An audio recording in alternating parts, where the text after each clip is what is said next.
Touring talkie ரசிகர்களுக்கு வணக்கம். வாங்க லென்ஸ் நிகழ்ச்சிக்கு போகலாம்.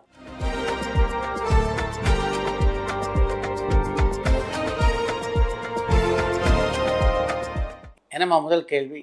வேற லாங்குவேஜஸ் மாதிரி தமிழ் மொழியிலையும் வந்துட்டு டாப் ஹீரோஸ்லாம் சேர்ந்து நடிக்கிறதுக்கு ஏன் தடையா இருக்கு? இதுக்கான காரணம் வந்துட்டு அவங்களோட ஈகோவா இல்லைன்னா தயாரிப்பாளர்கள் முன் வரலையான்னு மலேசியால இருந்து சர்க்குணன் இளங்கோ கேட்டிருக்காங்க. முன்னணி கதாநாயகர்கள் தமிழில் சேர்ந்து நடிக்க தயாராக இல்லை அப்படின்னு உங்களுக்கு யார் சொன்னது?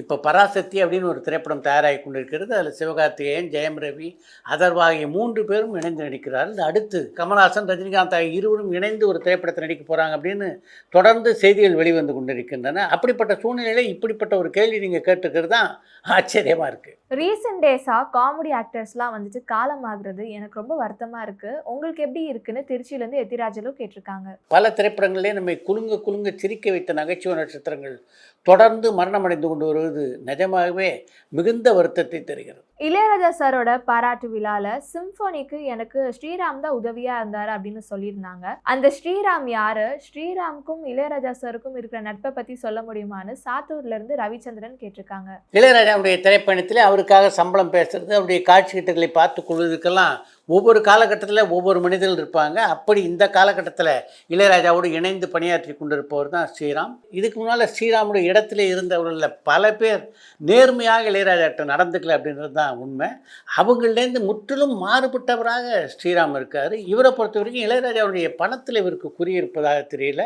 இளையராஜாவுடைய புகழை எல்லா இடத்துக்கும் கொண்டு போய் சேர்க்க வேண்டும் என்பதற்காக அயராது உழைக்கின்ற ஒரு மனிதராகத்தான் ஸ்ரீராம நான் பார்க்குறேன். ஹாலிவுட்ல எனக்கு ரொம்ப பிடிச்ச படம்னா பர்சியூட் ஆஃப் ஹாப்பினஸ். இந்த படத்துல வில் ஸ்மித் நடிச்சிருப்பாங்க. இந்த மாதிரி படங்கள்லாம் தமிழ்ல ரீமேக் பண்ணா சக்சஸ்ஃபுல்லா ஓடுமான்னு துபாயில இருந்து டென்னிஸ் கேட்டிருக்காங்க. பர்சியூட் ஆஃப் ஹாப்பினஸ் திரைப்படத்தை இப்போ தமிழில் உருவாக்குவதற்கான வாய்ப்புகள் மிக குறைவாக இருப்பதாகவே நான் நினைக்கிறேன். தமிழ்ல ரிலீஸ் ஆன ஃபர்ஸ்ட் 3D படம் என்னன்னு கடலாடியில இருந்து பாலசுப்ரமணியம் கேட்டிருக்காங்க. தமிழில் வெளியான முதல் 3D படம்னா அது மைடியர் குட்டிச்சாத்தான் திரைப்படம் தான். ராதிகா மேமோட அம்மாவோட இறுதி சடங்குல ராம்கி சார் கலந்துக்கல, நீங்க வந்துட்டு அவங்களோட இறுதி சடங்குல கலந்துக்கிட்டீங்களான்னு தர்மபுரியில இருந்து ராஜா கேட்டிருக்காங்க. ராதிகா அறிமுகமான காலகட்டத்திலேருந்தே எனக்கு ராதிகாவுடைய குடும்பத்தை பற்றி நல்லா தெரியும். அப்படின்றனால ராதிகா எனக்கு எவ்வளவு காலம் பழக்கமோ அந்த அளவுக்கு அவருடைய தாயாரான கீதாவும் எனக்கு பழக்கம். அவருக்கு இறுதி அஞ்சலி செலுத்துவதற்காக நான் போயிருந்தேன். ராதிகாவுடைய தாயாருடைய மறைவுக்கு அஞ்சலி செலுத்த ஏன் ராம்கி வரல அப்படின்னு நீங்கள் கேள்வி கேட்டிருப்பதனுடைய பின்னணி எனக்கு புரியுது. ராம்கிக்கும் நிரோஷாக்கும் ஏற்பட்டிருக்கின்ற பிரிவு இருக்கு, அது அதற்கு காரணமாக இருக்க வாய்ப்பில்லை அப்படின்னு தான் நான் நினைக்கிறேன். ரோபோ சங்கர் சார் காட்ஸிலா படத்தை முடிச்சிட்டாங்களா இல்ல பாக்கி இருக்கான்னு சென்னையில இருந்து சந்தனகுமார் கேட்டிருக்காங்க. காட்ஸிலா திரைப்படத்துடைய படப்பிடிப்பு இப்போ தானே ஆரம்பிச்சிருக்கு. எனக்கு தெரிந்த அந்த படத்துடைய படப்பிடிப்பில் 2 அல்லது 3 நாள் தான் ரோபோ சங்கர் கலந்து கொண்டிருப்பார் அப்படின்னு நினைக்கிறேன். அதனால் அந்த படத்தில் அவருடைய பாத்திரத்தை முழுமையாக நிறைவு செய்திருக்க வாய்ப்பில்லை. இன்னைக்கும் ரசிக்கிற மாதிரி இருக்கிற ஒரு சஸ்பென்ஸ் த்ரில்லர் படம் தான் விடியும் வரை காத்திரு. இந்த படத்தை டைரக்ட் பண்ணது பாக்யராஜ் சார். இந்த படம் வெற்றி படமா? ஏன் பாக்யராஜ் சார் அதுக்கப்புறம் அந்த மாதிரி ஒரு ஜானர்ல எந்த ஒரு படத்தையுமே டைரக்ட் பண்ணலன்னு மலேசியால இருந்து சர்க்குணன் இளங்கோவன் கேட்டிருக்காங்க. அந்த காலகட்டத்திலே பாக்யராஜுடைய படங்கள் எப்படிப்பட்ட வெற்றியை குவித்து கொண்டிருந்ததோ அந்த மாதிரி ஒரு வெற்றியை விடியும் வரை காத்திரு திரைப்படம் குவிக்கவில்லை என்று தான் சொல்ல வேண்டும். அதன் காரணமாகத்தான் அது மாதிரி படங்களை தொடர்ந்து பாக்யராஜ் இயக்கவில்லை. தேவர் மகன் படத்துல சிவாஜி சார் இறந்த பிறகு அவங்களோட மகன்களான கமல்ஹாசன் சாரும் தலைவாசல் விஜய் சாரும் மொட்டை போடாத காரணத்தினால்தான் அவங்களுக்கு ஆஸ்கர் அவார்டு கிடைக்கலன்னு சாத்தூர்ல இருந்து ரவிச்சந்திரன் கேட்டிருக்காங்க. மொட்டை தலைக்கும் முழங்காலுக்கும் முடிச்சு போடுவது அப்படின்னு தமிழில் ஒரு பழமொழி சொல்லுவாங்க. உங்கள் கேள்வியை பார்க்கும்போது எனக்கு அந்த பழமொழி தான் நினைவுக்கு வருகிறது. கமல்ஹாசனும் தலைவாசல் விஜயும் மொட்டை போடாததுக்கும் ஆஸ்காருக்கும் எப்படி சம்பந்தம் இருக்க முடியும்? ஆஸ்காரில் இருப்பவங்களுக்கு இது போன்ற சடங்குகளை பற்றியெல்லாம் தெரியுமா? புன்னகை மன்னன் படத்துல ரேவதி மேம்க்கு அப்பாவா நடிச்சவங்க யாரு? அவங்க வேற ஏதாவது தமிழ் படத்துல நடிச்சிருக்காங்களான்னு சென்னையில இருந்து சந்தனகுமார் கேட்டிருக்காங்க. அந்த நடிகருடைய பெயர் சுந்தர் கிருஷ்ணா ஆர்ஸ். பல கன்னட திரைப்படங்களில் அவர் நடித்திருக்கிறார். தமிழில் புன்னகை மன்னன் தவிர வேற அந்த படத்தில் நடித்ததாக தெரியல. சக்தி திருமகன் படம் பார்த்துட்டீங்களா? அந்த படத்தை பத்தி ஒரு சில வார்த்தை சொல்ல முடியுமான்னு உசிலம்பட்டியில இருந்து அருணாச்சலம் கேட்டிருக்காங்க. சக்தி திருமகன் படத்தை பார்க்கக்கூடிய வாய்ப்பு இன்னும் எனக்கு அமையலை. ஆனால் படத்தை பார்த்த என்னுடைய நண்பர்கள் அந்த படத்தினுடைய கதையும் அந்த கதை களமும் மிகச்சிறப்பாக அமைந்திருப்பதாக சொன்னாங்க. மற்ற ஆக்டர்ஸோட கம்பேர் பண்ண போது எனக்கு தெரிஞ்சு கார்த்திக் சார் தான் ஒரு பெஸ்ட் ஹீரோ. ஏன்னா அவரோட ஸ்கிரிப்ட்ஸ் எல்லாம் வந்துட்டு அவர் கரெக்டாக சூஸ் பண்ணுறாரு. அண்ட் செகண்ட் ஆப்ஷனாக இருக்க தனுஷ் சார்.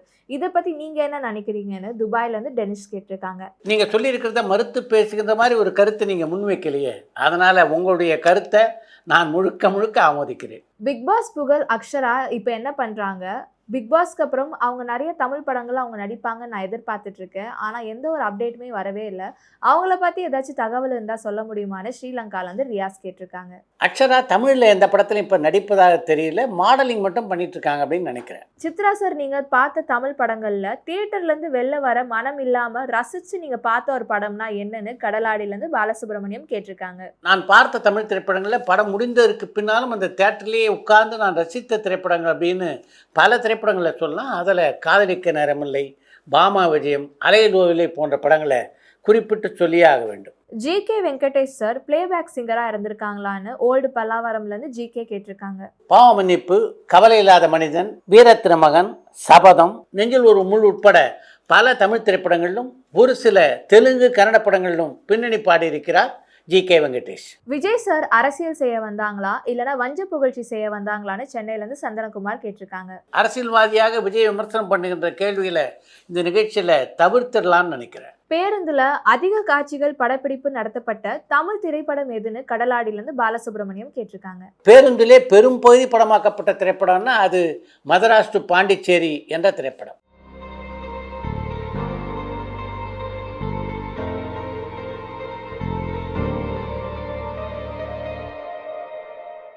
இந்தியா அளவுல வெளியான முதல் சினிமாஸ்கோப் படம் என்னன்னு கடலாடியில இருந்து பாலசுப்ரமணியம் கேட்டிருக்காங்க. குருத்தத்துடைய இயக்கத்திலே உருவான காக்கஸ்கி பூல் என்ற திரைப்படம் தான் இந்தியாவிலே வெளியான முதல் சினிமாஸ்கோப் திரைப்படம். தமிழில் வெளியான முதல் சினிமாஸ்கோப் திரைப்படம்னா அது நடிகர் சிவாஜி கணேசன் நடித்த ராஜராஜ சோழன். அடுத்து இன்று ஒரு தகவல். கூத்துப்பட்டறையிலே ஏறக்குறைய 120 நாடகங்களுக்கு மேல் நடித்து அதுக்கு பின்னால் அங்கேயே நாடக ஆசிரியராகவும் ஒரு காலகட்டத்திலே பணியாற்றிய ஜார்ஜ் மரியானுக்கு முதலாக திரையிலே வாய்ப்பு தந்த பெருமைன்னா அது நாசருக்கே சொந்தமானது.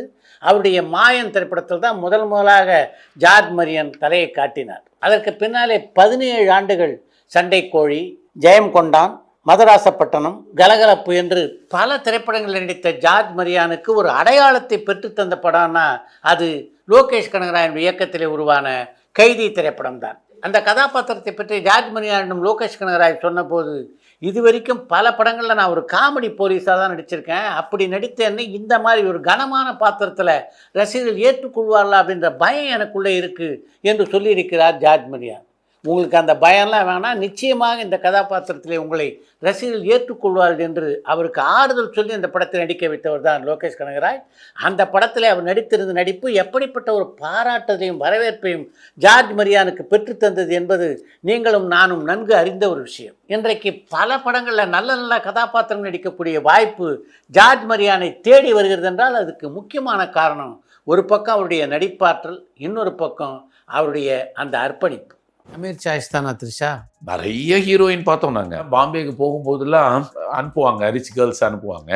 அவங்க என்ன நினச்சாங்க அப்படின்னா, இவங்க ஏதோ வேற தேடலுக்கு வந்திருக்காங்க இங்கே. மீரா ஜாஸ்மின் அவங்க தான் வரணும் அப்படின்னு சொல்லி இருந்தது. அது அப்படின்னு சொல்லிட்டு போயிட்டே இருக்கும்போது தான் ஒரு நிறைய தடைகள் வந்தது. இந்தியா ஆமாம்மா, அவர் வந்து டேஸ்ட்டாக எடுக்கிறார்னு சொல்லி வேஸ்ட்டாக எடுக்கிறார் சார். எனக்கு அமெரிக்காவுக்கு கால் வரும், இந்த படத்தை இதோடு நிறுத்திடுங்க. ஒரு லெவலில் படம் நின்று போயிடும்ன்ற ஒரு நிலைமை கூட வந்தது. பிரம்மாண்டமாக செட்டு போட்டோம் நாங்கள் பாண்டிச்சேரியில். ஸோ அப்போ எனக்கு நிறைய பேர் கருத்து சொல்லுவாங்க இல்லையா, ஏய் என்னப்பா இதுக்கு ஏன்பா உங்களுக்கு இந்த ஹீரோவுக்கு நீங்கள் ஏன்பா போடுவீங்க அப்படி இப்படின்னு சொல்லியிருந்தாங்க.